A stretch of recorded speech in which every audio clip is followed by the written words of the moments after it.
Olá, queridos! Graça e paz do Senhor Jesus. Deus abençoe a vida de vocês. Estamos gravando mais um episódio do Desperta Arapiraca. Hoje não será uma entrevista a um pastor ou conhecer uma igreja, uma denominação diferente. Hoje nós vamos conversar com a pastora Iris Marques, o amor da minha vida, e nós iremos falar um pouco sobre um tema que tem tomado grandes proporções, que é desigrejados. Quem são, o que acreditam, e nós vamos conversar um pouco sobre esse tema e também mostrar, à luz da palavra de Deus, da Bíblia Sagrada, o que é que nós acreditamos e como nós iremos confrontar esse tipo de pensamento. Pastora Iris Marques, bem-vinda ao nosso podcast.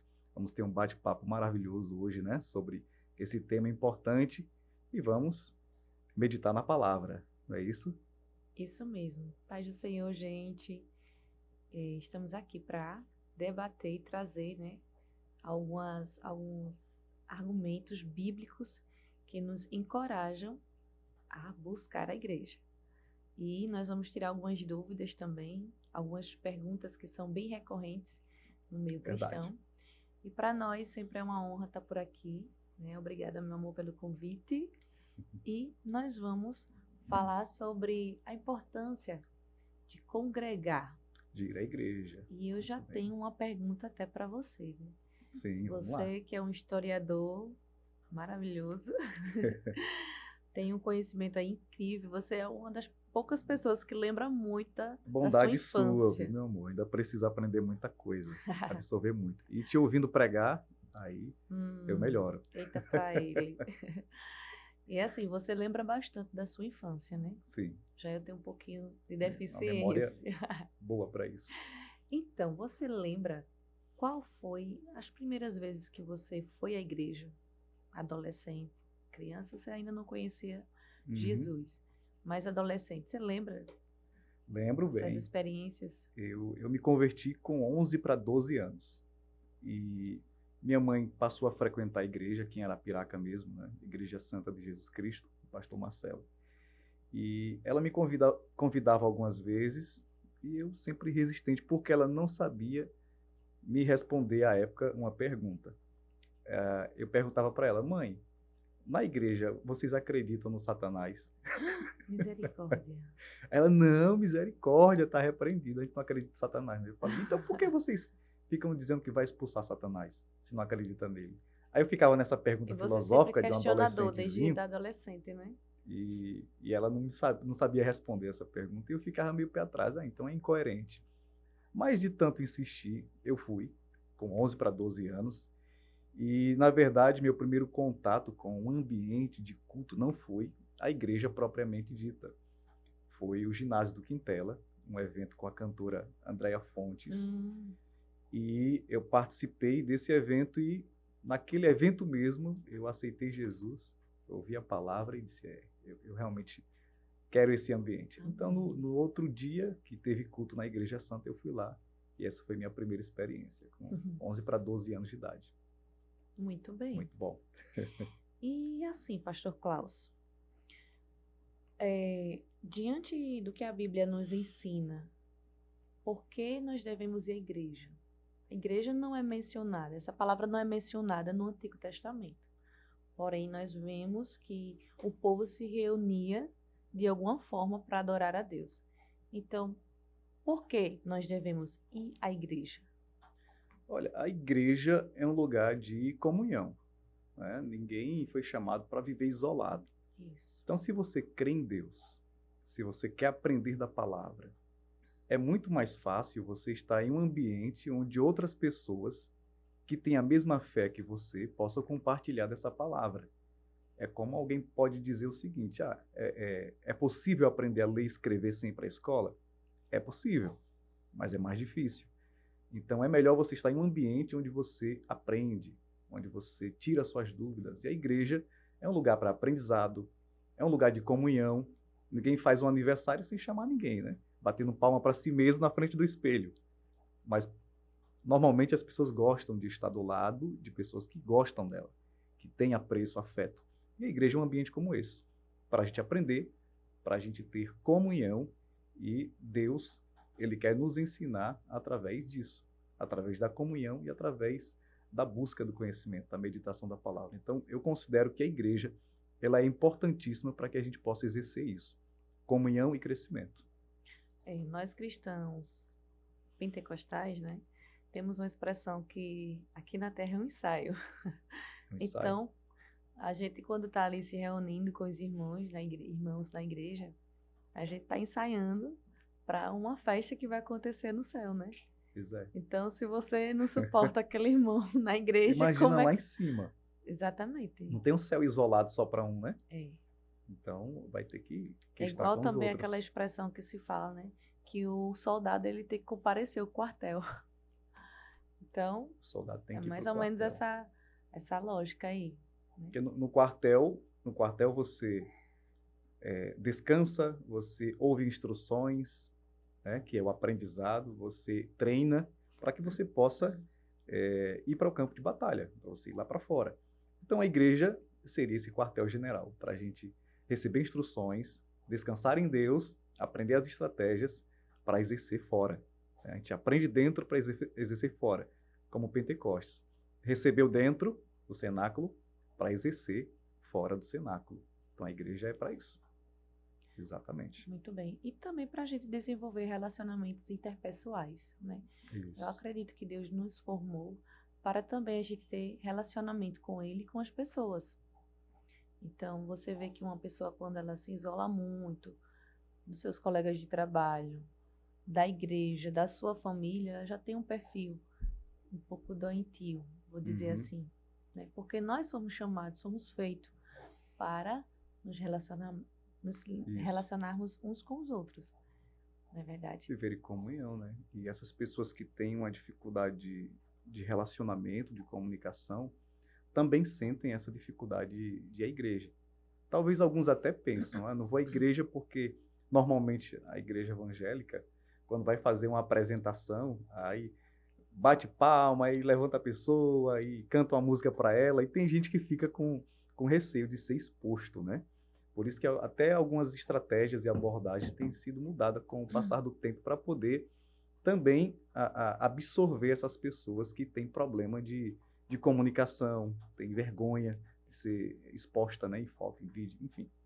Então, a gente precisa mudar as estratégias para receber todo tipo de público na igreja. Exatamente. Isso aí. E agora eu queria que você, pastor, nos falasse, dentro do contexto bíblico, Antigo e Novo Testamento, Sim. as referências que, como as igrejas se reuniam, né? A gente vê uma expressão clara de igreja no Novo Testamento. No Antigo Testamento, como é que as pessoas se reuniam para adorar a Deus? Olha, no Antigo Testamento, pastora, a gente não tem a palavra exatamente igreja, né? O eclésia, que é do grego, chamados para fora, mas a gente vê a expressão congregação, ajuntamento, templo. No Antigo Testamento, o primeiro ajuntamento em um ambiente para adorar, dentro de um espaço construído, é o tabernáculo, né? Que Deus deu ordem a Moisés para que ele construísse um tabernáculo na peregrinação do deserto até chegar em Canaã. Então, primeiro o tabernáculo, que era um ambiente de reunião para adorar, também chamado de tenda da congregação, onde as tribos ficavam ao redor e no centro o tabernáculo, que era dado como ofício de trabalho, né, espiritual, sacerdotal para os levitas. Então, os levitas exerciam um trabalho dentro do tabernáculo e fora dele realizando sacrifícios. E depois a gente vê a inauguração do templo de Salomão. Então, você vê tabernáculo, você vê o templo de Salomão, que é maior, né, um templo colossal, e posteriormente as congregações que o povo, quando se estabeleceu em um lugar fixo, começou a morar em lugares um pouco mais distantes. Então existiam as sinagogas, que eram locais menores, comunitários, onde também se ensinava a palavra. Então eram esses três lugares, tabernáculo, templo e sinagogas, e também dentro das casas as pessoas costumavam a se reunir para cultuar. Então essas eram as igrejas do Antigo Testamento. No Antigo Testamento, as pessoas eram lideradas, normalmente por reis cristãos, né? Claro, hebreus, Sim,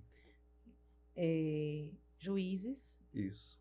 Os primeiros patriarcas, profetas, sacerdotes, juízes, isso. sacerdotes. Então, eles tinham a responsabilidade de liderar, né? De conduzir o povo a seguir os Isso. mandamentos, a lei de Deus, né? Assim, Interessante que os hebreus, eles, no período dos patriarcas, que é Abraão, Isaac e Jacó, eles tinham a palavra final, né?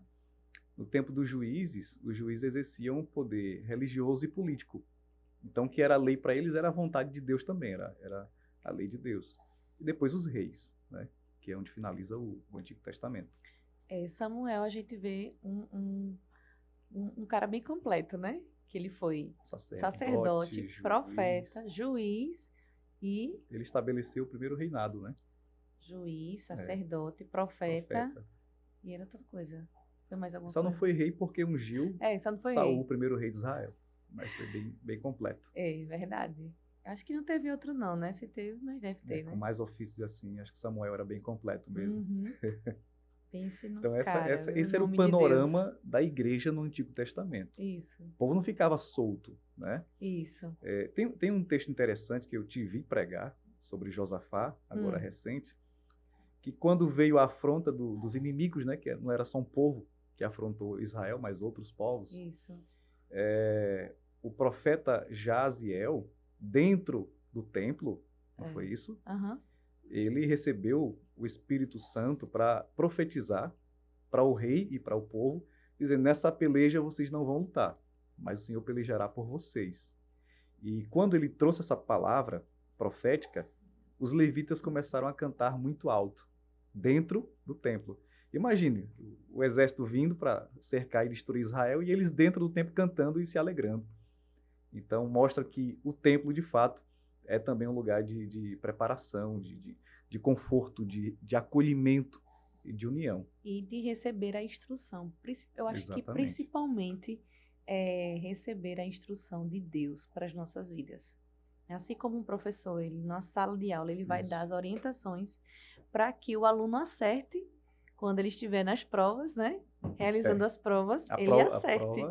Toda a prova tem uma instrução anterior. Exatamente. Né? Então, nesses momentos que nós nos reunimos como igreja, né, é Deus nos dando as instruções para que a gente vença as batalhas, vença as provas e as dificuldades. Perfeito.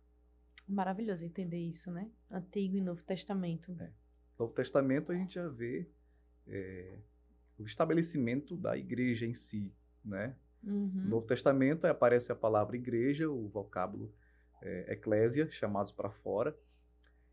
A igreja nasceu no Calvário, né? Quando Cristo disse está consumado, então ele dá a ordem aos seus discípulos que deem a continuidade. Então você vê ali a igreja sendo formada. E quando Jesus ele sobe aos céus, ele envia o Espírito Santo. Então, a partir de Pentecostes, a igreja oficialmente é reconhecida como o braço missionário de Deus aqui na Terra. Então, você tem, logo no início, os ajuntamentos após a morte e ressurreição de Cristo, que são nas casas, né? O evangelho pregado nas casas e reuniões nas casas.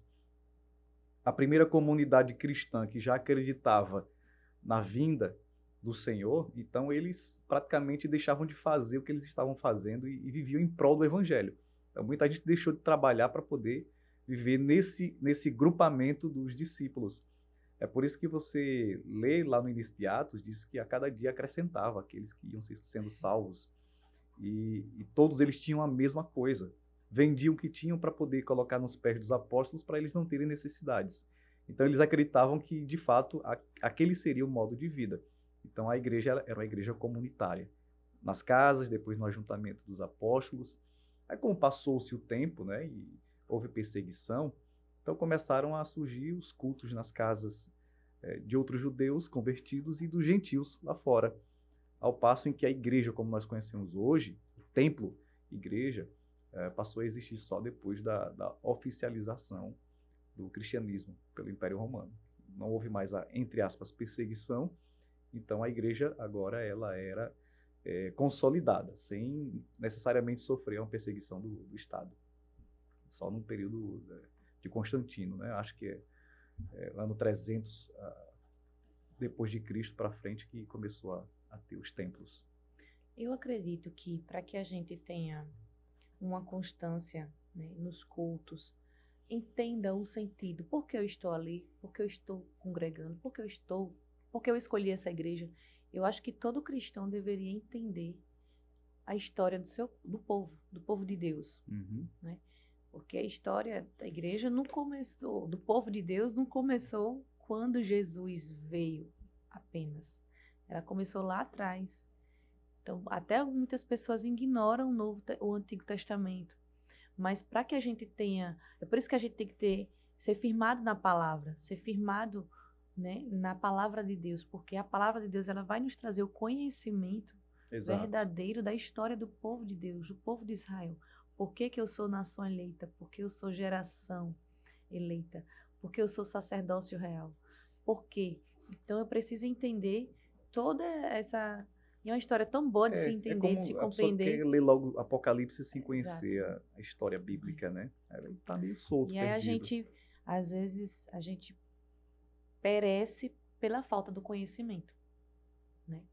Então é importante o cristão, todo cristão, toda pessoa que se diz cristão evangélico, conhecer a história do seu povo, do povo de Israel, né? Quando Deus chamou Abraão, Sara lá atrás no início, Isso. entender a trajetória, entender como as pessoas se reuniam para congregar, para cultuar, e aí com a vinda do Messias, né, que foi profetizado por Isaías e alguns outros profetas.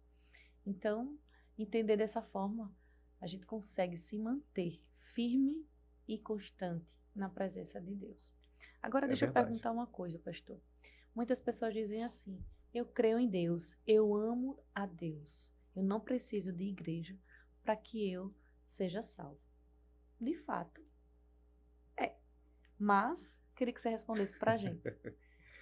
Olha, a Bíblia diz que aquele que diz que ama a Deus, aquele que diz que ama a Jesus, deve haver nele o mesmo sentimento que houve em Cristo.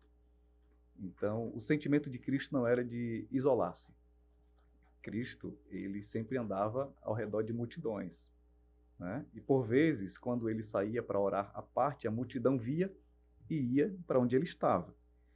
Então, se nós precisamos amar a Deus e ter o mesmo sentimento que houve em Cristo, nós não podemos nos isolar. Precisamos estar em comunhão. E estar na igreja é você deixar de ser egoísta. Porque se você sente o amor de Deus na sua vida, no seu coração, e você não tem o desejo de compartilhar esse amor com outra pessoa, isso é egoísmo. A palavra amor não pode existir na individualidade, porque só existe amor para ser compartilhado. A Bíblia diz que Deus é amor. Deus é amor. Então, você vê na Trindade um compartilhamento de amor. Pai, Filho e Espírito Santo se amam e coexistem durante toda a eternidade. Não tem começo nem fim. Então, se na Terra nós precisamos ter a mesma imagem do que há no céu, se Deus é amor, nós precisamos também agir em amor. Nós somos conhecidos pelo amor. Por isso que nós precisamos ir à casa de Deus. Quem ama o seu pai, visita o seu pai e vai na casa do pai. Ou deixa de frequentar a casa do pai, ou deixa de ir aonde está o pai. Então, se o pai disse que ali é a casa dele, casa de oração, por que eu serei egoísta ao ponto de não ir para a casa do pai que eu digo que amo? Então, se eu amo meu pai, eu tenho que estar na casa do meu pai. Porque se Jesus deu a vida dele para fundar a igreja, eu estou dando o quê pela igreja que Cristo deu a vida? Desprezo? Porque se nós pensarmos assim, fecha-se igreja, não tem mais igreja, porque se eu não vou à igreja, não tem necessidade de igreja. Então fecha a igreja e ninguém aprende mais. Eu vou aprender como? Pelo celular, na tela do computador? Então aí fica aí essa reflexão, né? E existem várias desculpas que as pessoas encontram para dar, né? Ah, eu tô cansado, eu trabalho demais, eu não tenho tempo, eu tô doente, No teu tempo é eu clássica, tô né? frustrado com as Correria. dores anteriores que eu já tive, eu fui ferido pela igreja, eu não preciso ser salvo eu não preciso ir à igreja para ser salvo. Então, são várias desculpas que as pessoas hoje Uhum. podem ter, né, para evitar ir à igreja. E aí, como é que O fica homem, essas desculpas diante de o homem Deus? vive dando desculpa, né? Ele é perito em terceirizar os seus erros, seus problemas. Você lembra lá do Éden? Aí Deus vai até Adão. Adão, onde você está? Adão se esconde de Deus. Aí eu me escondi porque estava nu. Quem disse que você estava nu? A mulher que o Senhor me deu por companheira me deu do fruto, eu comi. Aí Deus vai até a mulher. Por que você fez isso? Ah, a serpente me enganou. Aí Deus vai para a serpente. Por que fez isso? A serpente é a única que não se vitimiza, né? Ela não diz nada. Mas o homem coloca a culpa em Deus, diz que foi a mulher coloca a culpa na serpente. Então o homem tem esse costume de ficar se vitimizando, Uhum. né? E apontando erros aí, dizendo que a culpa sempre é do outro. Por isso que o homem precisa reconhecer o seu próprio erro.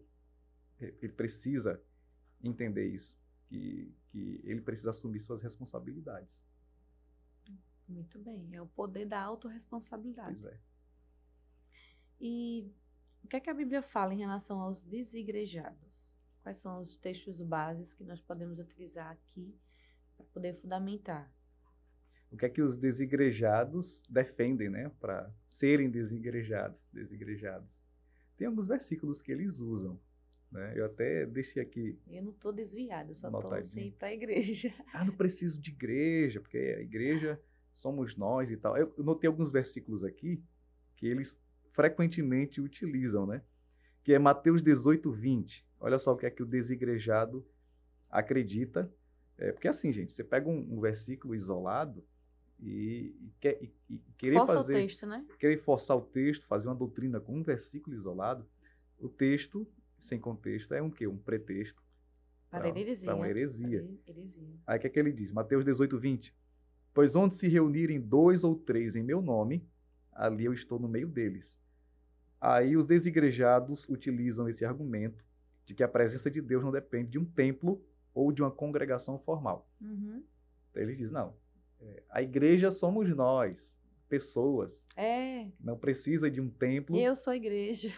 não precisa de um templo para que eu vá para Deus se manifestar, porque Deus não habita em templo de homens, Deus habita dentro das pessoas. Então, onde estiverem 2 ou 3, ele está no meio. Então, não precisa de igreja. Você não é igreja. Você diz assim, eu sou igreja, eu congrego na minha casa. Você não é igreja. Igreja é um ajuntamento de pessoas. Você é um membro que está fora do corpo. E um membro fora do corpo é o quê? Morto. Pois é, Você está morto, você não imagina sabe. arrancar a mão, né? Arrancar a mão e deixar a mão do outro lado, para ver se a mão tem vida. Exatamente. Igual a família Adams, mãozinha. Não tem. Ela vai apodrecer porque não é nutrida. A Bíblia diz que Jesus é a videira verdadeira. Nós somos o que? Os ramos, não é isso? É. Então, arranca o ramo da É, videira, não tem não vida. apodrece. Então, Cristo é o cabeça. E o brilho da pessoa é diferente, né?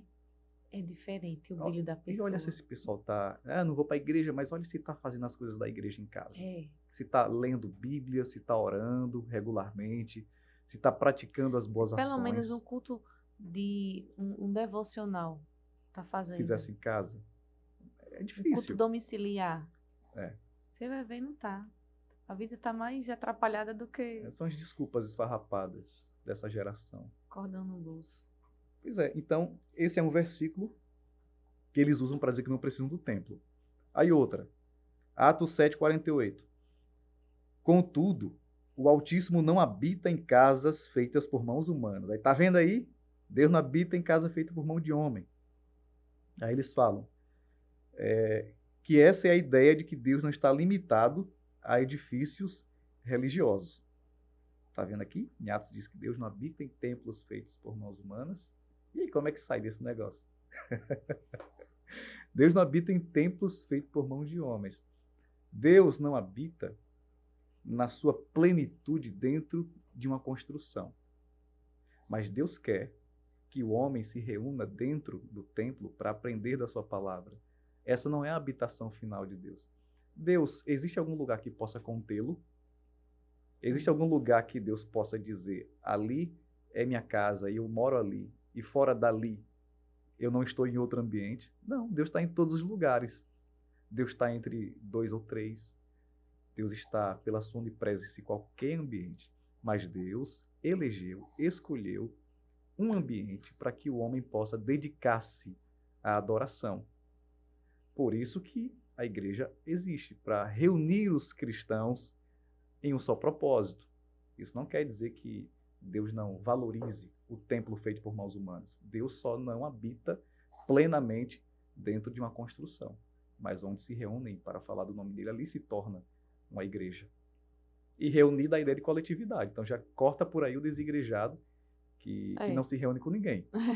Só quer ficar em casa, né? E assim, a presença de Deus, ela está em todos os lugares. Uhum. Porém, a presença de Deus só irá se manifestar diante do comportamento que aquelas pessoas tiverem. Isso. Quanto mais essas pessoas elas adorarem a Deus, né? Elas estiverem em um único pensamento, em um único objetivo, aí Deus vai manifestar a presença dele. É aquela ideia, Deus está em todos os lugares, mas ao mesmo tempo Deus não está. Como assim? Vamos lá, a mesa de um bar, a boca de fumo, Deus está ali? Tá, porque ele está em todo lugar, ele vê, ele sabe de tudo que acontece. Mas Deus concorda com as práticas dali? Não. Então Deus está, mas Deus não concorda. Pela sua onipresença, né? Deus está porque ele está em todos os lugares, mas ele não concorda com aquele comportamento, com aquelas atitudes. Então ele vê, mas ele não faz parte daquele ambiente. Então, é basicamente isso. Outro versículo, para dar continuidade, 1 Coríntios 6,19. Eles dizem o seguinte, o versículo diz assim, acaso não sabem que o corpo de vocês é santuário do Espírito Santo? Então eles usam esse versículo para enfatizar que cada indivíduo é templo de Deus, tornando desnecessária a participação em uma igreja institucional. Então eles falam, quem é o templo? É a parede, é o tijolo, ou é você, que o Espírito Santo habita dentro de você? Entendeu que quando se pega um texto isolado para fazer uma doutrina, é muito perigoso, porque você não sabe o que vem antes, o que vem depois. Você só está vendo ali aquele versículo e diz, está vendo aí que o templo somos nós? Deus habita dentro da gente, então a gente não precisa de igreja, porque Deus já habita dentro da gente. Então o que isso quer dizer? Que muita gente desvaloriza o templo e a igreja porque associa que nós somos templos ambulantes, não precisamos de outros templos. Esse é um argumento que eles utilizam. E como a gente já explicou, quando você sai da sua individualidade e se reúne com outras pessoas, então ali se torna igreja. E quanto mais pessoas se reúnem, obviamente, um ambiente coberto com cadeiras é mais adequado do que se reunir muita gente em um lugar aleatório. Então se torna a igreja. A construção é necessária para adequar a necessidade das pessoas. Muito bem. E os textos bíblicos que reforçam, né, o crente, o cristão, a congregar. Muito bem. Olha, um último versículo que eu coloquei aqui é que os que não frequentam a igreja, né, eles falam, João 4, 23 e 24. Mas a hora vem, e agora é, em que os verdadeiros adoradores adorarão o Pai em espírito e em verdade.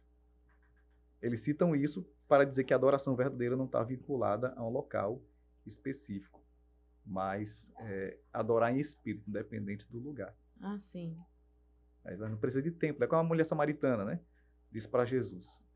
Os judeus falam que deve-se adorar a Deus no templo, em Jerusalém. Os samaritanos falam que é no monte. E aí, quem está certo? No templo ou na montanha? Aí Jesus fala para ela que o tempo em que está por chegar, e já chegou, é esse, em que o Pai procura os verdadeiros adoradores que adorem em espírito e em verdade. Nem templo e nem montanha. Onde você estiver, você adora. Quem está perto do templo, vai para o templo. Se você está num ambiente que não tem templo, vai orar na montanha, vai clamar. E qualquer ambiente que você se reúna com outra pessoa, começa a existir a igreja. Aí, como eu falei, naturalmente, a estrutura para se acolher mais pessoas, vai se tornando mais necessário um lugar fechado, que se torna a igreja. Então, é consequência. Mas sua pergunta é os versículos, né? Que a gente pode usar como base. Vamos meditar um pouquinho sobre eles. Que é, inclusive, o que eu deixei aqui aberto. Hebreus, não é isso? Hebreus. Hebreus 10. Eu leio o 24, você lê o 25, pode ser? Hebreus 10, versículo 24. E consideremo-nos uns aos outros para nos estimularmos ao amor e às boas obras. O 25. Não abandonemos a tradição de nos reunirmos como igreja, segundo o procedimento de alguns, mas, pelo contrário, motivemo-nos uns aos outros, tanto mais quanto vedes que o dia está se aproximando. Tá vendo aí que interessante? Então, esse acho que é o versículo áureo, né? Texto áureo, é. Texto áureo. Da escola bíblica. Da escola bíblica, que é o versículo, os dois versículos chaves que estimulam a congregar, a não ser desigrejado. Por quê? O 24, a gente precisa considerar um ao outro. Aí fala de coletividade, de comunhão, para nos estimularmos ao amor e às boas obras. Quem em casa, sozinho, sem pai cristão, sem mãe cristã, sem pessoas ao nosso lado que nos ajudem, vai se estimular a ter amor e realizar as boas obras. Quando estiver deprimido, ansioso, frustrado, quem vai chegar para ele e vai dizer, não se frustra, Jesus está aqui, não desista, Jesus vai te ajudar. Quem vai falar para ele? É tanto que quando tem alguém assim, doente, né? Tá com depressão, alguma doença emocional, assim. Sim. E aí, vem a pessoa que tem um amigo, né? Vamos para a igreja, vai ser bom. É bom andar em dois, porque se um cair, o outro Vamos para a levanta. igreja, vai ser bom. Você vai ouvir uma palavra lá, você vai ver gente, conhecer pessoas, estimulando aí. Às vezes a pessoa espera ficar doente para poder você ter um despertar, né? E as pessoas hoje colocaram na cabeça que só vão para a igreja depois que ficarem boas. Aí ficam doentes. Ficam doentes, né? Eu não estou falando da doença que a pessoa está acamado, hospitalizado, que naturalmente só não vai para a igreja nessa circunstância. Mas, às vezes, uma dorzinha de cabeça, um dente doendo, uma dorzinha no ouvido, qualquer impossibilidade, as pessoas já dizem, não dá para ir para a igreja hoje, eu tô doente, não dá. E antes o povo ia doente mesmo, porque sabe que lá é um ambiente onde Deus se revela e cura. Então, assim, tanta gente queria ter a oportunidade de estar na igreja. Veja as igrejas perseguidas na Ásia, na África. Vários e vários testemunhos de lugares onde se persegue de verdade.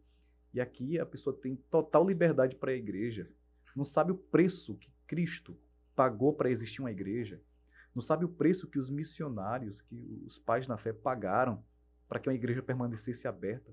Para a pessoa vou não hoje.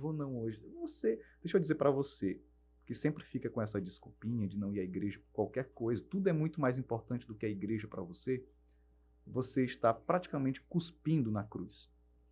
Você está desonrando e desprezando o sacrifício de Cristo, porque Cristo deu a vida dele pela igreja. Os pais na fé enfrentaram a morte pela igreja. As igrejas perseguidas na Ásia e na África, pessoas foram mortas cultuando. Outras fizeram cultos em lugares que vocês nem imaginam, sepulcros, lugares distantes, só para o culto não parar de acontecer. E você com dorzinha na unha, você estou indisposto hoje, não vai à igreja. Sinto lhe dizer, você precisa entender o que é Cristo de verdade. Não é isso? É forte, pastor. Então é estimular uns aos outros. Também tem o texto de Salmo 122, verso 1. Alegrei-me quando me disseram, vamos à casa do Senhor. E será que estão cumprindo mesmo esse verso? Com alegria? Vamos na igreja, irmão, hoje? Oh, meu Deus, hoje é culto. Vamos na igreja, irmão? Alegrei-me quando me disseram. Aí os camaradas estão se chateando quando chega o dia do culto. Que é isso? A Bíblia fala aqui, alegrei-me quando me disseram, vamos à casa do Senhor. E era Davi, o rei, dizendo, eu fiquei alegre quando me disseram, vamos para a casa do Senhor. Está faltando esse primeiro amor. As pessoas sentirem ânimo, desejo, aquela vontade de que chegue logo o dia do culto para poder participar, para estar em comunhão, estar com os irmãos. Verdade. Então é mais um versículo que mostra a importância de ir à igreja. Esse de Atos 2:42 é bem interessante, né? E perseveraram na doutrina dos apóstolos, e na comunhão, e no partir do pão, e nas orações. Perseverança. Então, a perseverança fala que existe uma constância, né? Porque perseverar não é você começar e depois desistir. Não é você ir uma vez, depois passar um tempão sem ir. Há uma importância muito grande em perseverar, em ser constante, abundante, né? Na obra do Senhor. É você ter constância, você está praticamente... Os dias que você tem disponibilidade para ir, você sempre está presente. Porque a gente vê pessoas indo uma vez e vai uma outra vez perdida durante o mês. Como é que se alimenta? Está fazendo um jejum muito comprido de palavra, de igreja, né? De evangelho. Eclesiastes, capítulo 1, capítulo 5, verso 1. Sim. Guarda o teu pé quando entrares na casa de Deus, porque chegar-se para ouvir é melhor do que oferecer sacrifício de tolos, pois não sabem que fazem mal. Chegar-se para ouvir é melhor do que oferecer sacrifícios de tolos. Então aqui é Salomão que escreve. Eclesiastes está falando sobre essa reverência. Reverência e atenção ao participar dos cultos. Então é um lugar que precisa ser honrado, reverenciado. Guarda teus pés, ou seja, tem a reverência. Não é de qualquer jeito que você chega na igreja para ficar participando da igreja de qualquer maneira. Né? Então a gente precisa entender que é um ambiente de santidade. Então chega lá com alegria e com reverência. Não é isso? Amém, pastor. Foi muito bom a gente conversar sobre isso. Muito bem. Espero que esse vídeo alcance muitas pessoas, tire muitas dúvidas, né? Toque o coração de muitas pessoas, para que elas tenham esse despertar espiritual para buscar a casa de Deus. Não escolha, talvez, a igreja mais próxima, mas a igreja que pregue a palavra. A igreja mais perto da Bíblia. Exatamente.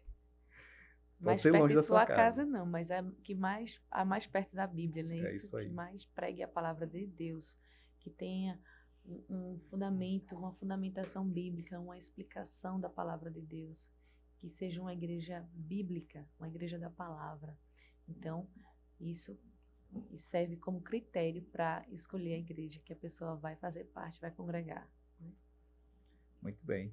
E a mensagem para os desigrejados é que vocês entendam toda essa nossa reflexão.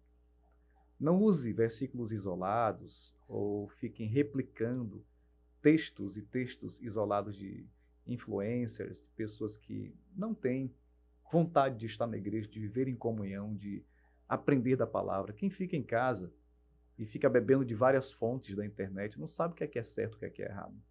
Então, quando precisar ser exortado, ser ensinado, vai buscar de onde?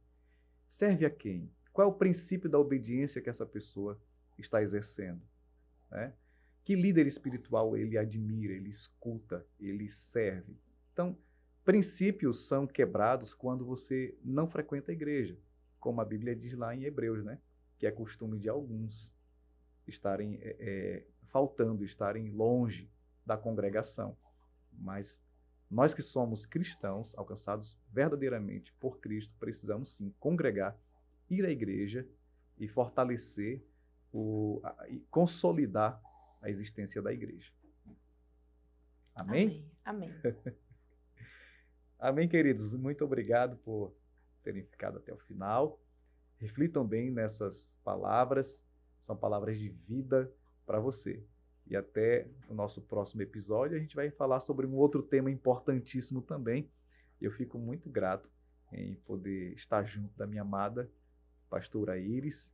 E a gente vai falar mais vezes sobre temas corriqueiros e temas importantes de aplicabilidade para os nossos dias.